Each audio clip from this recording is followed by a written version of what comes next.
Well, I don't want to bury the lead, but I rarely see someone take advantage of a movement and build it into a $30 million revenue software company as quick as you did. So guys, buckle up. Mark, take it away. The stage is Awesome, yours. thank you. All right, so good afternoon. I'm curious, how many of you are founders and or CEOs? All right. I'm curious, during your journey as a founder and or a CEO, how many of you have actually kind of hated the journey for at least a little bit? If you raise your hands. All right. You're my audience. Thank you. All right. So over the next 20 minutes or so, I'm going to talk about our growth because, Nathan always likes to hear people talk about their numbers. And then I'm going to talk about our business and how we help people do something, which I'll talk about in a second. And then how we've also gone about getting our customers, which he also talked about a little bit. So our growth. But then I'm going to go a little bit different than most of the other speakers. I'm going to talk about where the world is and where it's going. Because if you're a CEO or a founder, you need to be aware of all this and you need to play into it, right? We want to ride the wave, not fight the wave. So I'm going to talk a little bit about where the world of work is going. And then finally, I'm going to talk about how we're leveraging AI to help our clients ride the wave. All right, so that's the next 20 minutes. So a little bit of background on me. I started my career back in the 80s. All right, so I'm an old dude. And I started with a big bank, and they sent me down to Oklahoma City to work out bad oil and gas loans. So real early in my career, I found out what happens when a company goes under and how it hurts lots of people, not just the investors, but the employees, the community, and even their vendors and their customers. So it's not a good thing. So I did really well at that, and I got to go anywhere I wanted to go in the bank, and I helped start a leveraged buyout finance business. Started sitting on a bunch of boards, and I became fascinated with the art and science of building companies. Helped build a company and a platform that was pretty successful, helped take the company public. To this day, the company's over 50 billion, pretty well known in its space. And part of my journey was I loved data and collecting data and understanding why things are the way they are. This takes us to the next thing, because I loved understanding things and why the way they are. I ended up being on a bunch of boards, and I actually got frustrated as a board member because I thought building a company is not this hard. It's not that complicated, I should say. It's hard, but it's not complicated. And so I got frustrated, and I thought I should be able to help people with this thing. And that's really the big idea behind 90, which is that we're going to give people everything they need to build a company that ultimately you'll love forever. Because for a lot of us, there are a lot of times when we don't love our companies. So what's 90? We're an innovative cloud-based platform that simplifies the hard work of building an extraordinarily productive and humane and resilient organization where people are focused, aligned, and thriving. Now, if you'll see up there, we've got Great Place to Work certification. We came in at 98% this year. I was afraid of our certification because we do it every single year. And honestly, I was afraid of it because we just did one of those transitions that you will do as you navigate the stages of development of a company. We went from having about 10 different departments reporting to me hiring a C-suite over all those department leaders. And that's not an easy thing for people to experience, right? And so I thought for sure my numbers were going to go down, our numbers were going to go down this year, and they actually went up. And we made it on a number of Fortune's best places to work lists this year. And so we've been able to sort of walk the talk, if you will. So I'm proud of the team, proud of our organization. All right, so what do? We basically just help people master the fundamentals, as I mentioned earlier. And we do this by helping them master what we call the 9 core competencies. I won't get into all this, but right, you need to have the vision stuff, you need to have the customers, obviously you need to have the goals. There's about 9 things that you need to be great at. And when you're really, really strong at these things, starting, building, scaling, and running your organization just becomes so much easier. All right, how do we do this? We have a bunch of tools. These are the tools that everybody in the company should be using. Everybody should be in meetings. Everybody should be having quarterly conversations.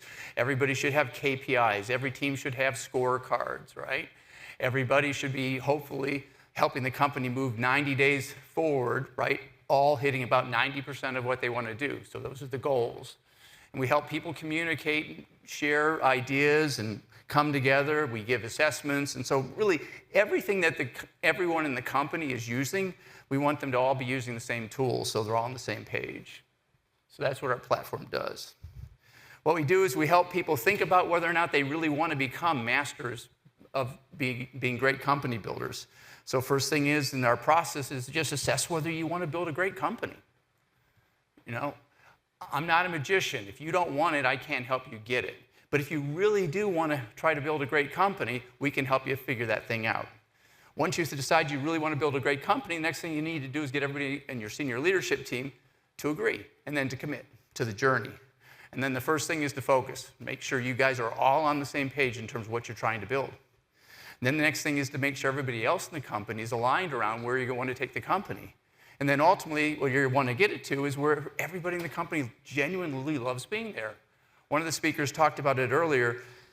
You want to be surrounded by people who genuinely care about one another and want to work together and want to make the company better and better and stronger because they understand that together you can build something extraordinary. So that's what we help people do. All right, so from a revenue perspective, we've started the company, first revenues were 2017. We grew, like a lot of smaller businesses, 100%, 100%, 100% plus. Last year we were 85%. This year we're not going to quite hit 85%, but we're going to still perform pretty darn well. And I know Nathan's probably going to ask me a question about that later on. So let's jump into work now. So the ages of work. So we're going to talk about the ages of work. I'm going to talk about the future of work and learning. And I'm going to talk about what I like to call useful intelligence as opposed to artificial intelligence. So I've got a book coming out called Work 9.0, and it talks about the 7 ages of work we've been through, the 8th age that we're going through right now, and my optimistic perspective on the 9th age of work. So the 7th age of work was the age of information. You're all aware of that, right? Part of the age of information was we became overwhelmed.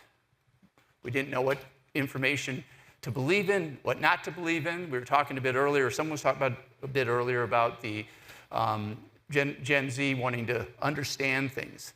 Well, we all want to understand things a lot better than we have been, right? We want to understand what's real, what's not real. This is why I talk about useful information. So I deeply believe that COVID started this transition and that ChatGPT has accelerated it. And by the way, big transitions like this do not happen without a lot of turmoil. Transitions like this threaten the status quo. There's status quo all over the place, all over the world. And if you think about some of the anxiety and some of the stuff that's going on, that's what we're going through right now. There's a major transformation taking place in the world right now. And we need to, as leaders, we need to be able to confidently walk our way through and take our organizations through this major transformation. So I think it's really important to understand what's going on. And that's why I've spent the last 4 years writing this book that hopefully will be out the very beginning of next year. So, trends, future of learning, lifelong learning, all right? Skill-based credentials, decentralization of knowledge, letting people move at their pace. These are the future of learning. The future of work is proliferation of data, it's teaming, right? And it's developing soft skills, especially for leaders. We need to be able to meet people where they are. The status quo is not enough. One of the things someone else was talking about is, I've written a ton of stuff. Probably if you go to our website, we have a section called 90U. I probably have thousands of pages that I've written on how to start an organization, how to scale your organization, understanding where you are developmentally, how to have hard conversations, all this different stuff, right? And we give it away for free because I believe information wants to be free.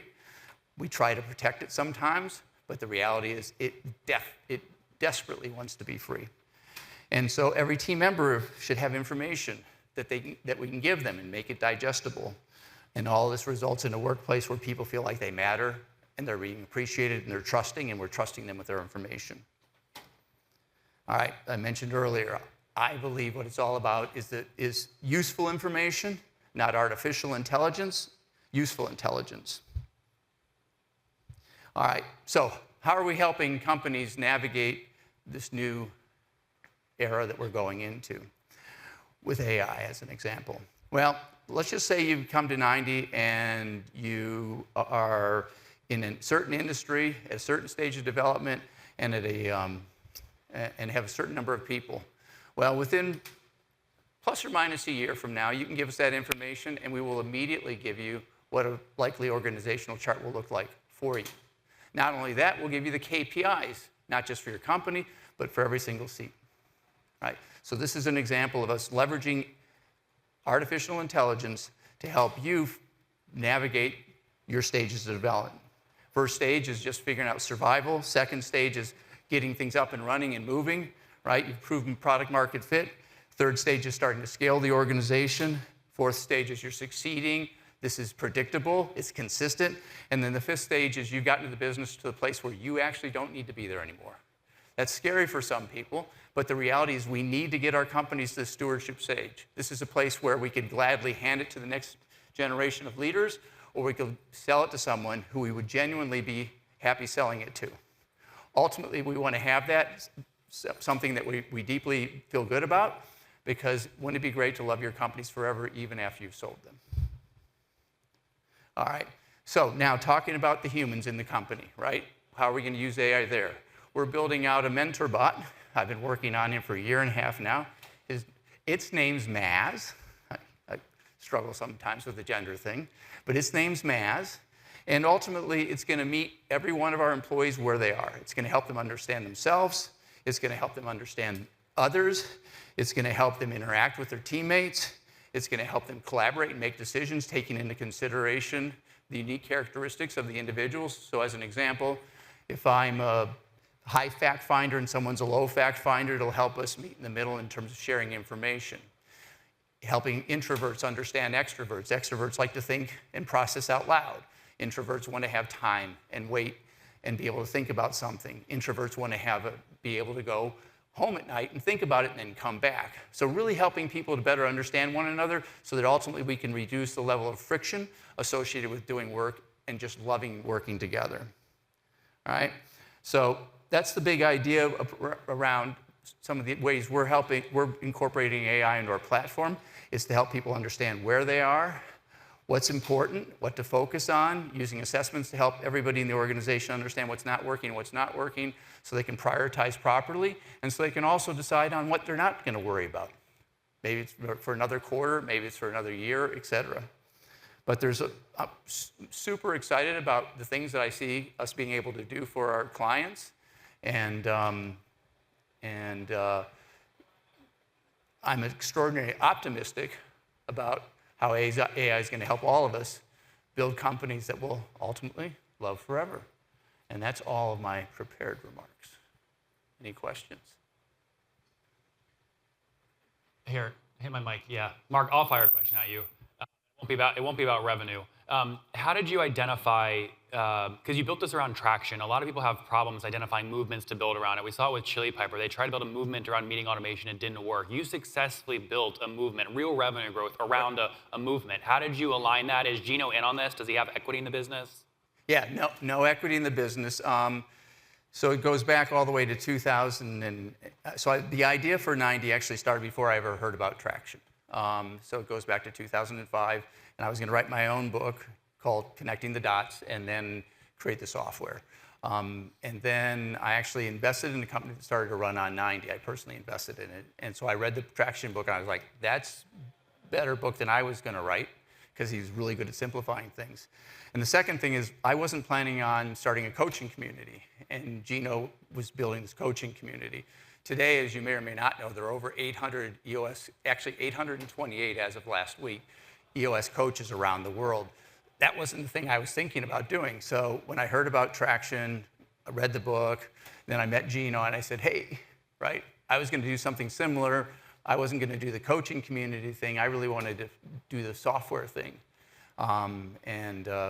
Could I possibly join the community and build the software? And his answer was, we tried it. It's not in our DNA. And the rest is history. It's not in our DNA. So, guys, a part of the thing I try and do is pull out from all these speakers like nuggets you can take. So, like one of the patterns we see from 3,000 interviews and having diligenced hundreds of data rooms at FounderPath to do these debt deals is starting as an agency is a hack.